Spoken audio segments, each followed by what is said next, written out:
Para entender como a velocidade de uma reação varia com a concentração dos reagentes, a gente tem que entender dois conceitos: a ordem da reação e a energia de ativação dessa reação. Então, do que a gente está falando, né? A gente está falando de uma cinética reacional, portanto, de como a concentração dos reagentes depende do tempo. Então, lembra que a gente, na aula passada, na aula de fundamentos, a gente descreveu que a maneira da gente observar a velocidade de uma reação, ou estudar como é que uma reação depende do tempo, é medir as concentrações dos reagentes e dos produtos. Então a gente colocou fez um gráfico de concentrações em função do tempo, e que a curva mais típica dessa de concentração em função do tempo é que para os reagentes, você parte de uma concentração inicial, essas concentrações vão diminuindo no tempo. Esse gráfico geralmente tem um perfil exponencial. Então isso aqui seriam os reagentes, né? A reação progride de tal maneira que a concentração dos reagentes vai diminuindo no tempo. E a concentração dos produtos saem de uma concentração inicial e elas vão aumentando no tempo. Então a concentração dos produtos aumenta de maneira similar à redução da concentração dos reagentes. Para onde vão essas concentrações depende da constante de equilíbrio da reação, depende da estequiometria da reação também. Mas, por exemplo, se a gente tem uma reação genérica, né? Uma reação do tipo dois reagentes, A e B, A mais B, formando um produto C, a gente vai se perguntar como depende a velocidade da reação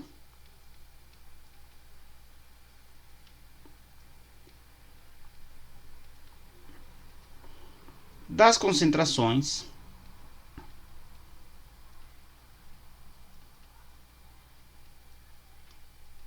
que tem no meio reacional. Eu poderia acrescentar aqui das concentrações dos reagentes, ou da concentração de A, da concentração de B, ou da concentração de C, porque a velocidade com que os reagentes estão sendo consumidos ou que os produtos estão sendo produzidos pode eventualmente depender de qualquer uma das concentrações que tem no meio reacional. Então, dá um exemplo muito simples, tá? Então, vamos imaginar que a gente tem uma reação desse tipo, né? A mais B formando C. E, de fato, né, o que acontece no meio reacional. Então, se aqui a gente tem o nosso meio reacional e a gente vai ter as partículas do tipo A, que é uma das coisas que está reagindo no nosso meio reacional. E tem as partículas do tipo B, são as outras coisas que tem no meio reacional. E, de fato, as moléculas do tipo A têm que vir e trombar com as moléculas do tipo B. Então, você precisa de fato que aconteça um choque dessas duas partículas. Então você vai ter um choque real, né, um físico entre elas no meio reacional. Então, moléculinha do tipo A vai se chocar fisicamente com a moléculinha do tipo B no meio reacional. Então aí as moléculinhas trombaram aqui. E aí isso aqui leva, quando elas trombam, frequentemente ou com alguma probabilidade, esse choque leva a uma molécula do tipo C, tá? Que a gente poderia imaginar que é alguma coisa como a união, a junção dessas duas moléculas numa molécula só. Seria uma reação que condensa esses A e B numa terceira espécie do tipo C. A questão é que se de fato a reação depende do encontro, então isso aqui é o encontro de A e C, tá? Elas têm que realmente se encontrar na solução. É o encontro de A e B. Se isso aqui depende de fato do encontro de A e B, a velocidade da reação, o que é a velocidade da reação? Ela pode ser definida de várias maneiras. Por exemplo, é como varia a concentração de A no tempo. Então, variação da concentração de A no tempo. Se a concentração de A varia rápido, a reação é rápida. Se a concentração de A varia lentamente, a concentração de A, a velocidade é lenta. Ela poderia ser também, nesse caso, para cada A que é consumido um B. Então, aqui, isso aqui seria equivalente à variação da concentração de B no tempo. Tá? E essas duas coisas estão iguais, como para cada A que é consumido ou para cada B que é consumido é produzido um C. Isso aqui é menos a variação na concentração de C no tempo. Então, se A e B estão diminuindo, a concentração de C está aumentando. Então, qualquer uma dessas três coisas poderia ser chamada de velocidade da reação, para a qual a gente vai dar a letra V. Então, qualquer uma dessas três coisas são iguais. Seria como a concentração de A diminui no tempo, como a concentração de B diminui no tempo, como a concentração de C aumenta no tempo. Qualquer uma dessas três coisas é a velocidade da reação. Essa velocidade, se ela depende de que A e B se encontrem no meio reacional, tá? Então, se isso aqui é o mecanismo da reação, essa palavra aqui é importante, né? Se esse aqui é o mecanismo da reação, e esse mecanismo implica que a velocidade da reação vai depender da concentração de A e da concentração de B. Por quê? Porque se eu tenho mais A no meio reacional, mais bolinhas vermelhas, é mais provável que uma bolinha vermelha se encontre com uma azul. Então, é mais provável que a reação aconteça, portanto, é mais rápida a variação na concentração de A. Se eu tenho mais bolinhas azuis, são as espécies do tipo B, eu tenho também uma maior probabilidade de que A se encontre com B, e, portanto, a reação aconteça. Então, a velocidade vai ser maior se eu tiver mais A e a velocidade vai ser maior se eu tiver mais B no meio reacional. Bom, a velocidade não é o produto das concentrações. A velocidade é alguma coisa que a gente chama de constante de velocidade. Constante de velocidade multiplicada pelo produto das concentrações. Então, se a reação acontece pelo encontro de A e B formando C, a velocidade vai depender das concentrações de A e B desta forma, e a proporcionalidade entre a velocidade e as concentrações é dada por uma constante, que é a constante de velocidade. Do que é essa constante de velocidade? Se todo encontro de A e B leva à formação de C, ou seja, se sempre que uma molécula do tipo A se encontra com uma molécula do tipo B, e qualquer choquinho que elas tiverem, isso forma uma molécula do tipo C, essa constante de velocidade é grande. Então, a velocidade é grande mesmo para concentrações baixas de A e de B. Por outro lado, se as moléculas de A e B têm que se encontrar, mas na maior parte das vezes que elas se encontram não acontece nada. E elas precisam ou trombar muito forte, ou se encontrar numa orientação muito particular, ou se encontrar com alguma estrutura do solvente estranha em volta delas. Se o encontro de A e B não é suficiente para que a reação aconteça, e, portanto, mesmo que as moléculas se encontrem com muita frequência, a reação não acontece, a constante de velocidade é pequena.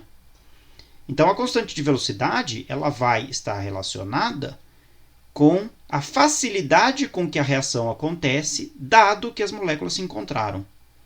E as duas concentrações que estão aqui dizem para a gente quão fácil é que essas moléculas se encontrem. Muito bem, isso pode ser diferente do que... Aí é que entra a questão central, né? Eu disse que se a reação acontece pelo encontro das duas moléculas, essa reação aqui, A e B se encontrando para formar C. Se a reação, que é essa aqui, acontece de fato pelo encontro dessas duas moléculas no meio reacional formando C, a velocidade vai ter essa cara aqui. Tá? Portanto, ela vai depender linearmente. O que significa isso? Que se eu dobro a concentração de A, a velocidade dobra. Se eu dobro a concentração de B, a velocidade dobra. A reação depende linearmente de A e de B. Agora vamos imaginar uma situação diferente. A mesma reação. Vamos supor que eu tenho a mesma reação.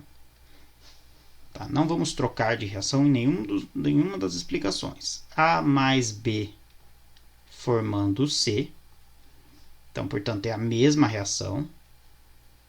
Só que a reação vai acontecer da seguinte maneira. A molécula de A, do tipo A, primeiro, sozinha, ela tem que sofrer uma transformação. Ela tem que virar uma molécula do tipo D, que eu vou desenhar com uma bola verde preenchida. Só depois que essa molécula de A sozinha se transforma numa molécula do tipo D, então vamos escrever aqui, isso aqui é A, isso aqui é D. A molécula do tipo D, acho que eu troquei de cor, né? Mas vamos ver aqui. A molécula do tipo D, essa sim se choca com a molécula do tipo B, que é a bolinha azul, formando a espécie C. Tá? Então, a reação agora ela depende que duas coisas aconteçam. Que A sozinho se transforme nessa espécie intermediária D, e que D, depois que foi formado, se encontre com B no meio reacional, formando C. E a gente vai acrescentar mais uma informação, que essa etapa aqui é muito lenta. Que essa transformação que A tem que sofrer para a reação acontecer, ela sozinha, uma molécula, ela tem que sofrer uma mudança de conformação, ou tem que perder um próton, ou qualquer transformação que essa molécula tenha que sofrer. Essa transformação que a molécula de A sozinha tem que sofrer é muito lenta, e a reação quando D se encontra com B e para formar C, isso aqui é muito rápido. Então, vamos supor que a reação é uma reação que acontece nessas condições. A mesma reação, percebam, só que a reação ela não acontece pelo encontro direto de A, bolinha vermelha, com B, bolinha azul, formando C. Ela depende de que uma coisa aconteça antes. E essa coisa que tem que acontecer antes é a etapa lenta da reação. Então, a velocidade dessa reação, que é a mesma coisa que antes, é a velocidade com que a concentração de A varia no tempo, ou que a concentração de C é produzida, a velocidade dessa reação, ela depende da velocidade dessa etapa aqui. Então, essa aqui é a etapa lenta, a famosa etapa lenta da reação.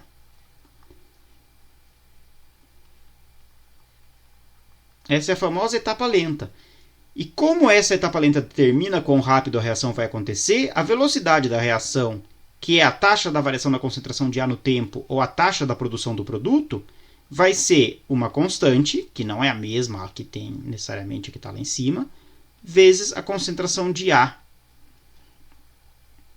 Mais fundamentalmente, essa velocidade agora não depende da concentração de B. Por que ela não depende da concentração de B? Porque para a reação acontecer, o que demora é que A se transforme em D.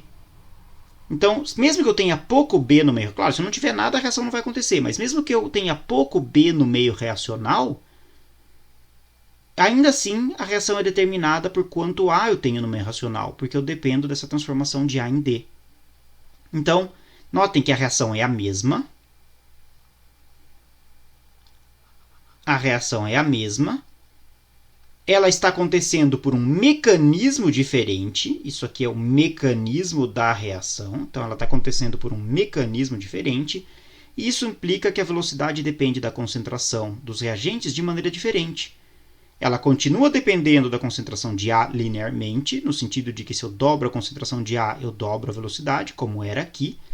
Mas aqui, se eu dobro a concentração de B, eu não mudo a velocidade da reação, porque ela continua dependendo só da velocidade com que A se transforma em D, que é o que acontece de maneira muito lenta. Terceiro exemplo da mesma reação.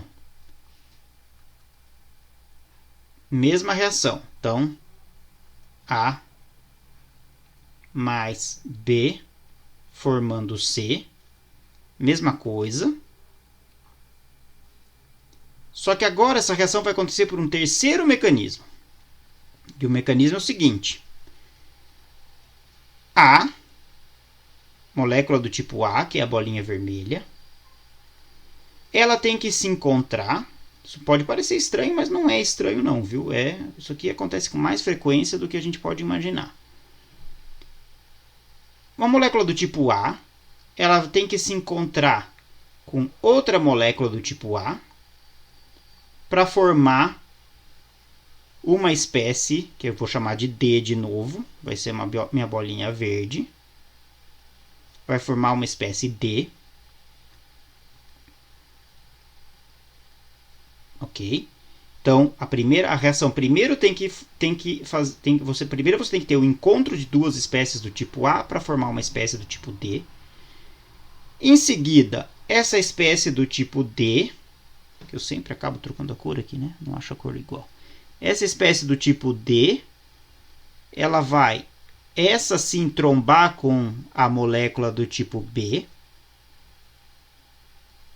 Então, a espécie do tipo D vai trombar com B, que é a bolinha azul. E isso vai formar C, que é o meu produto, mais uma molécula do tipo A de novo. Uma molécula do tipo A de novo. Então, notem o seguinte, é a mesma reação, porque eu tinha dois A's que formaram um D. Esse D foi consumido na etapa intermediária, reagindo com B, e formou C mais um A de novo. Então, esse A que foi formado recuperou este A que foi consumido na primeira etapa. E o D que foi formado aqui foi consumido aqui. De tal maneira que a estequiometria da reação, né, se eu fizer a soma dessas duas reações, eu tenho uma bolinha vermelha sendo consumida aqui, D é produzido aqui, mas é consumido ali, mais uma bolinha azul sendo consumida na segunda etapa, e tudo isso formando o produto C. Né? Formando C. Então é a mesma reação. A mais B formando C no final das contas. E a gente vai, de novo, explicitar que esta etapa aqui é muito lenta. Nesse caso. E essa etapa aqui é rápida. Então, aqui eu tenho uma reação lenta, que depende do encontro de duas moléculas do tipo A, e uma reação rápida, que depende do encontro dessa espécie intermediária D com a espécie do tipo B. Como é que vai ser a velocidade da reação? A velocidade da reação vai, de novo, depender da etapa lenta. A velocidade, que é taxa de produção do produto C, ou taxa do consumo do reagente A, ou taxa do consumo do reagente B, vai ser, de novo, dependente da etapa lenta. Então, vai ser uma constante. E agora, notem, ela depende do encontro de duas moléculas de A no meio racional. Então, depende que uma bolinha do tipo A se encontre com outra bolinha do tipo A. Então, é como se eu tivesse esta situação inicial. Então, eu tinha uma situação similar a essa, na qual eu tinha um encontro de uma molécula de A com uma molécula do tipo B. E por causa que eu dependia desse encontro, a velocidade dependia do produto da concentração de A com a concentração de B. Quando eu aumentava A, a velocidade aumenta. Quando eu aumentava B, a velocidade aumentava também. Agora, como eu dependo do encontro de duas moléculas de A, eu vou ter uma dependência com a concentração de A. E aqui, como se fosse uma molécula do tipo B, eu vou ter uma dependência com concentração de A de novo. Porque se eu aumento a concentração de A, eu aumento a probabilidade de um encontro de uma molécula de A com ela mesma. Então, a reação vai ser do tipo, vai ter uma velocidade que vai depender do quadrado da concentração de A. E, de novo, como essa é a etapa lenta da reação, nesse exemplo aqui, a velocidade também não depende de B. Não depende de B. Da concentração de B. E notem o seguinte, nem de C, tá? Nem da concentração de C do produto. E nem da concentração de D. Eu estou dizendo que a reação depende da concentração de A ao quadrado. A mensagem é a seguinte, notem o seguinte. Eu tinha uma reação que estequiometricamente era isso aqui. Era uma molécula do tipo A mais uma molécula do tipo B, formando uma molécula do tipo C. Dependendo do mecanismo, então, dependendo do mecanismo, ou seja, dependendo de como essa reação acontece do ponto de vista microscópico, a velocidade da reação pode ser uma constante vezes a concentração de A vezes a concentração de B, portanto ela é maior com o aumento de cada uma das duas concentrações. Ela pode ser só dependente da concentração de A e não da concentração de B, que é o segundo exemplo. Ela pode ser a concentração de A ao quadrado.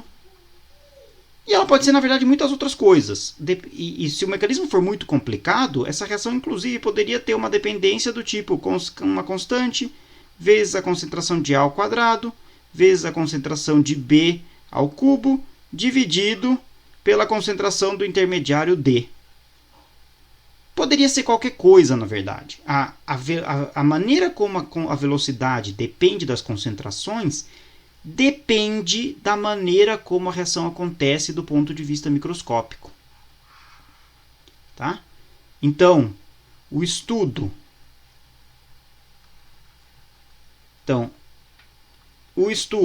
da velocidade da reação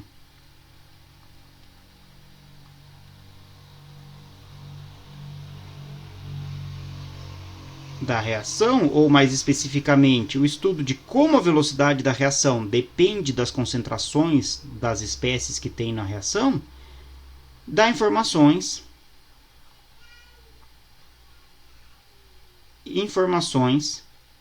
sobre o mecanismo da reação. Sobre os mecanismos.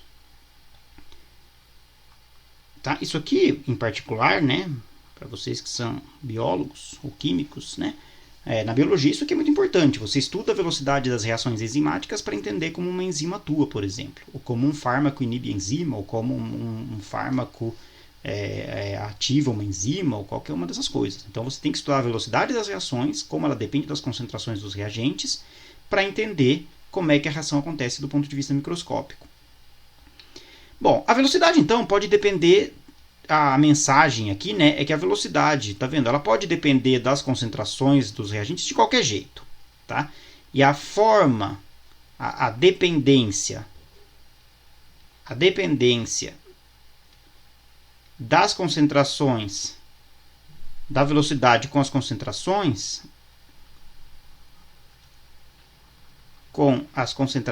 é chamada de ordem de reação. Então, é a ordem da reação. Tá? E aí é muito simples. Se a gente tem que a velocidade depende da concentração elevado a 1, a gente diz que é ordem 1. Então, depende linearmente. Ordem 1. Se a velocidade depende da concentração do reagente elevado ao quadrado, a gente diz que é uma reação de ordem 2. Se a velocidade depende da concentração elevado a 0, ou seja, não depende, né? Porque concentração elevado a 0 é 1, né? Isso aqui é 1. A gente diz que é ordem 0. Então, para uma reação genérica, né? Uma reação genérica qualquer, A mais B formando C. Se você descobre, ao estudar essa reação, que a velocidade da reação depende, por exemplo, de A elevado ao quadrado vezes B, a gente diz que essa é uma reação de ordem 2 em relação a A, em A, ordem 1 em B, e a gente eventualmente diz que é uma reação de ordem 3, porque o produto dos expoentes é 3. A gente diz eventualmente que é ordem 3 global. Uma reação de ordem 3 global. Então, nada mais é do que os expoentes das concentrações na lei de velocidade da reação. Bom, E como vocês viram, né, esses expoentes podem ser qualquer coisa, dependendo de como a reação acontece do ponto de vista microscópico. Então, isso é a ordem da reação. E o que acontece com aquela constante K? Então, o que é K, né? Vamos falar um pouquinho sobre a constante K. A constante K, como a gente falou, né, dado que as concentrações estão fixas, né, dado um conjunto de concentrações, quão rápida é essa reação, né? Então você tem ali seu meio racional, você tem as moléculas do tipo A e do tipo B no meio reacional, e elas vão reagir aí formando o produto. Dado um conjunto de concentrações, essa reação pode ser muito lenta ou ela pode ser muito rápida, né? E isso vai depender de características da reação em si, né? Aí, experimentalmente, né, a gente descobre que essa constante de velocidade tem a seguinte cara. É uma constante. Vou mudar esse. Bom, a gente usa A, tá? Não confundam com esse A de cima aqui. É uma constante multiplicado pela exponencial de uma energia dividido por RT. T é a temperatura, tá? T é a temperatura. E R é a constante dos gases.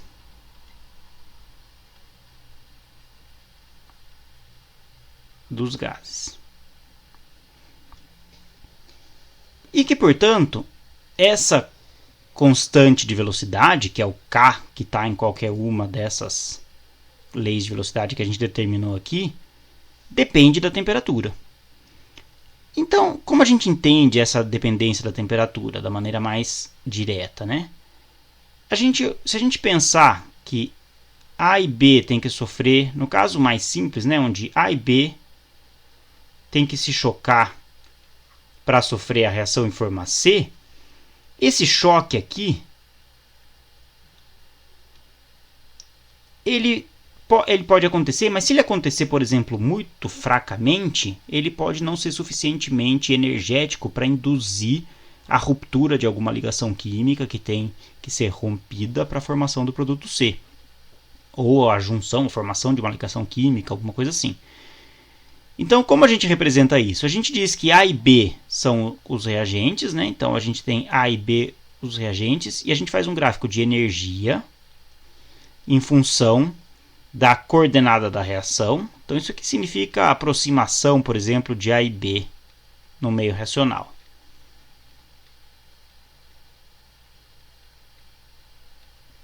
Então, a gente vai colocar o produto aqui, C. Então, aqui é A e B vão reagir e formar C.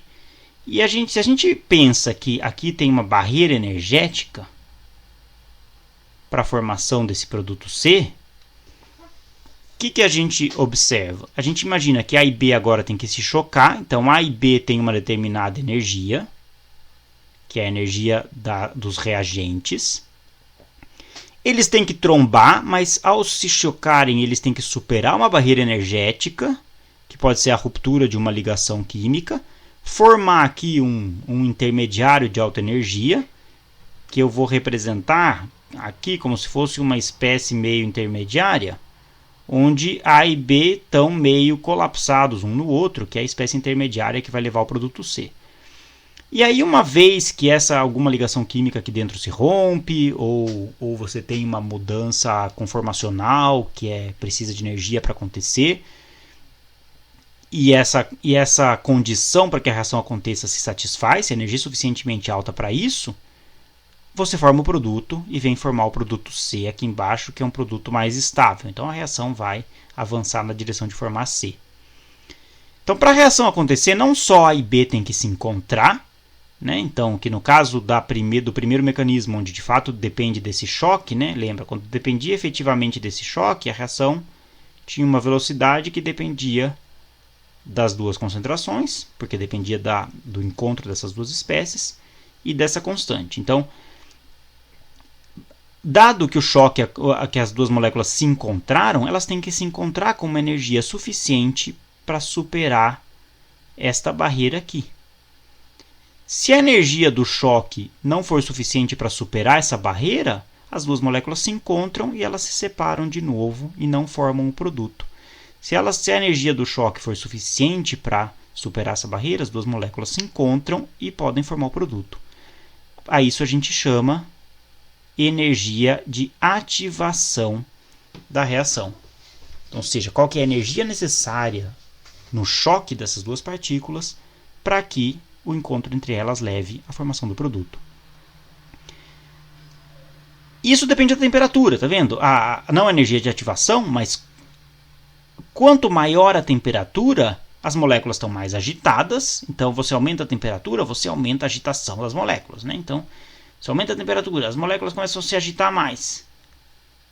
Elas começam a se agitar mais. Então, se as moléculas se agitam mais com o aumento da temperatura, são maiores as chances de que duas moléculas se encontrem com uma energia suficiente para superar essa barreira de ativação. Por isso que tem essa temperatura aqui embaixo. Se você aumenta a temperatura, você diminui esse expoente aqui. E como isso aqui tem um negativo aqui na frente, ao diminuir esse expoente, significa que o aumento de temperatura leva a um aumento de K. Quanto que aumenta K com o aumento da temperatura? Depende dessa barreira. Se essa barreira aqui for muito baixa, ou se não tiver barreira nenhuma, todo choque, independentemente da energia, vai levar à formação de produto. Então a constante vai ser muito grande, né? Se você não tem, se esse número aqui, por exemplo, se a energia de ativação for muito pequena, aqui tem um número negativo, né? Se ela for muito pequena, esse número aqui, se isso aqui vai para zero, né? Essa constante, esse número aqui vai para 1 e a constante de velocidade vai para essa constante A. Se a energia de ativação for maior do que 1, esse número aqui, ó, vai ficar cada vez menor. E ele vai para zero se essa energia vai para infinito. Porque aqui tem uma exponencial com expoente negativo. Se essa energia é muito alta, esse termo exponencial vai para zero. Então a constante vai diminuindo. Então o que a gente tem? A gente tem uma situação onde a gente atribuiu um significado físico agora para uma das constantes dessa constante de velocidade. Essa constante de velocidade depende da energia necessária para que um encontro entre as moléculas dos reagentes seja suficientemente energético para levar à formação de produtos. E a probabilidade disso acontecer é maior quanto maior a temperatura. Então a gente encontra uma dependência explícita da constante de velocidade com a temperatura. E tem essa dependência exponencial. Isso aqui é um resultado experimental, tá? Obtido por Arrhenius, essa é a lei de Arrhenius.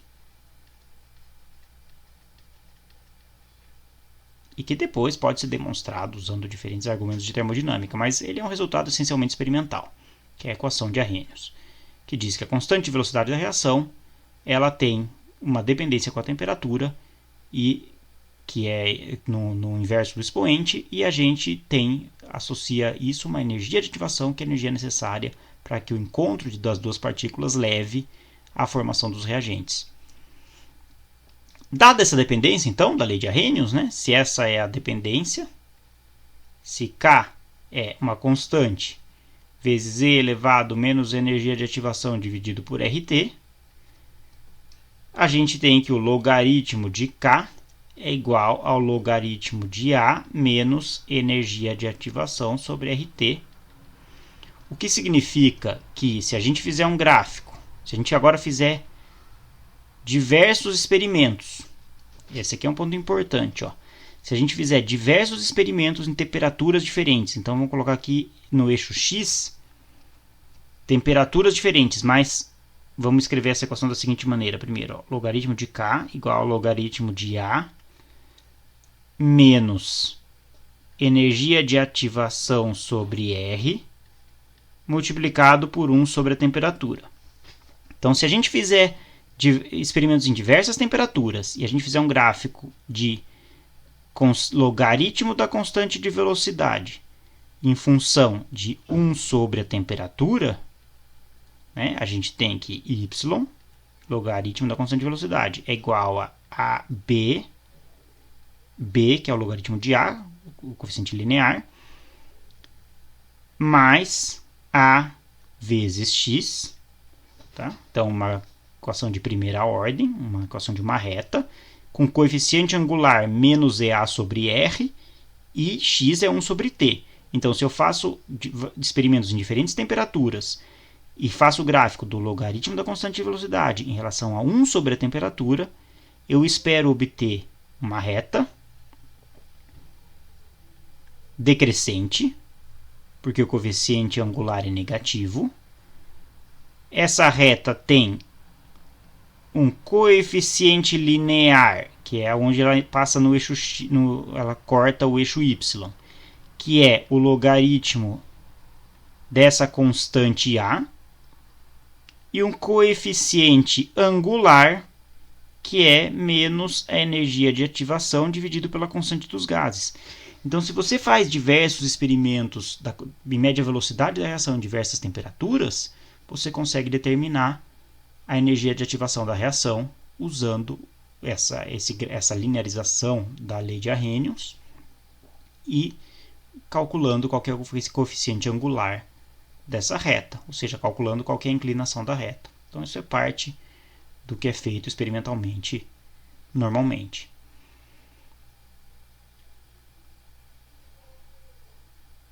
O que é a constante A? A constante A é um pouco mais difícil de entender, tá? Ou seja, essa é a única coisa que faltaria aqui. O que é essa constante A? Então, a gente disse que as duas moléculas podem se encontrar. Por exemplo, a molécula de A tem que se encontrar com uma molécula do tipo B, e elas têm que se encontrar com uma energia mínima, que é a energia de ativação, para que a reação aconteça. Então a gente vai ter que ter o choque da molécula do tipo A com a molécula do tipo B para formar C. A gente sabe que esse choque tem que ter uma energia mínima, que é a energia de ativação. Mas, de repente, mesmo que ela tenha essa energia mínima, a reação pode não acontecer, porque ninguém falou que essas moléculas são duas bolinhas totalmente simétricas. Por exemplo, elas poderiam ser A poderia ser uma molécula complicada. Então, por exemplo, ela poderia ser uma molécula toda complexa. Tá? E mesmo as moléculas simples são muito mais complicadas do que uma bolinha. E a molécula teria que se chocar, e para a reação acontecer, teria que acontecer de esse pedaço da molécula aqui se chocar com B para formar C. Então, é só se essa parte da molécula de A se choca com B que a reação acontece. Então, não adianta elas trombarem com essa energia mínima se a molécula de B trombar do lado errado. Ela tem que trombar desse lado. Então, isso introduz uma complicação adicional para a reação acontecer. Essa é uma limitação que a gente chama de entrópica. Ela depende de que a orientação das duas moléculas seja correta no momento do choque. Isso vai entrar na constante de velocidade também. Então, quanto mais complicado tem que ser o choque para a reação acontecer, mais lenta é a reação. Então, se a gente olha que a constante de velocidade ela é e elevado a menos EA sobre RT. Se o choque ele é complexo, essa constante A é pequena. Se o choque é muito simples, se qualquer choque leva à reação, essa constante A vai ser grande. Tá? Então, A é uma das componentes que compõe a velocidade da reação, que tem uma natureza geométrica. Depende da complexidade da geometria do choque. Na verdade, a palavra técnica para isso é que é de natureza entrópica. Tá? Então, se o choque tem que acontecer de uma maneira muito específica, a gente diz que o choque é pouco entrópico, e isso faz com que essa constante seja pequena. Se o choque pode acontecer de qualquer jeito, isso leva à reação, a natureza dessa constante aqui é grande, porque a reação acontece para qualquer orientação. Tá? Isso pode ser a orientação das moléculas, pode ser também, o que significa o encontro. Se o encontro entre essas duas moléculas é que elas cheguem a por exemplo, né? Essa é a molécula do tipo A e essa é a molécula do tipo B. Essa é a molécula do tipo B. Eu disse que elas têm que se encontrar no meio racional, mas o que significa elas se encontrarem? É elas chegarem a essa distância uma da outra? Se a molécula do tipo B entrar nesse círculo, isso é um encontro? Ou a molécula do tipo B tem que entrar nesse círculo em torno de A e isso é um encontro? Então, o que significa um encontro é diferente se as duas moléculas têm que estar muito próximas ou menos próximas para que eu caracterize o que é o encontro entre essas duas moléculas. Se as moléculas têm que estar muito próximas, eu tenho uma restrição geométrica, de novo. Então, a constante A é menor. Isso aqui é a seção de choque do encontro. Então, se a seção de choque é pequena, ou seja, se eu tenho que essas duas moléculas têm que estar muito próximas para a reação acontecer, a constante A é pequena. A reação é lenta, porque as moléculas têm que se encontrar muito proximamente umas das outras para a reação acontecer. Se a seção de choque é grande, ou seja, se passou por perto a reação acontece, a constante A é grande. Então, de novo, é de natureza geométrica, essa constante. E notem que aqui fica claro que isso aqui não depende da temperatura, né? A reação acontecer ou não, dependendo das moléculas chegarem mais perto ou menos perto uma da outra, tem a ver com a natureza química dos reagentes, mas não deve ter uma dependência importante com a temperatura. Por isso que a temperatura não entra explicitamente na dependência da constante A. Tá? Tudo isso é bastante sofisticado, tá? É bastante complexo, mas ajuda a gente a entender o conceito fundamental da cinética de reação. Então, quais são as mensagens principais aqui da aula, né? As mensagens são principais. Primeiro, a velocidade da reação é como variam as concentrações dos reagentes no tempo. A reação pode ter uma estequiometria, que é o que geralmente a gente escreve, né? Isso aqui é a estequiometria da reação, ou seja, um A reage com um B formando um C. E para essa mesma estequiometria, dependendo de como a reação acontece microscopicamente, a velocidade pode depender das concentrações de qualquer jeito. Pode ser dependente dos dois reagentes, que seria a coisa mais natural.